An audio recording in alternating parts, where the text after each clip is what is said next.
যদি শুনি আমি হে না কষ্টে আছো তুমি, ফিরে এসো আগের মতো ভালোবাসবো আমি।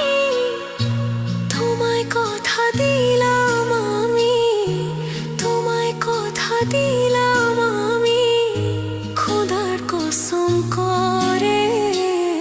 যদি বলো আমায় তুমি সত্যি ভালোবাসো, যদি মেয়ে মানুষের কোনো আপন মানুষ হয় না, মেয়ে মানুষের কোনো ঘর বাড়ি হয় না, মেয়ে মানুষের নিজের বলতে জীবনে কিছুই থাকে না। একটা মেয়েকে বাপের বাড়ি থেকে বিয়ে দিয়ে শ্বশুর বাড়ি পাঠালে তখন মেয়েটার হয়ে যায় বাপের বাড়ি পর। একটা মেয়ে যখন শ্বশুর বাড়ি থেকে বাপের বাড়িতে বেড়াতে যায় তখন মেয়েটা হয়ে যায় বাপের বাড়ির অতিথি। আবার মেয়েটা যখন বাপের বাড়ি থেকে শ্বশুর বাড়ি যায় তখন মেয়েটার শ্বশুর শাশুড়ি বলে, যা করার ভেবে চিন্তে করো, এটা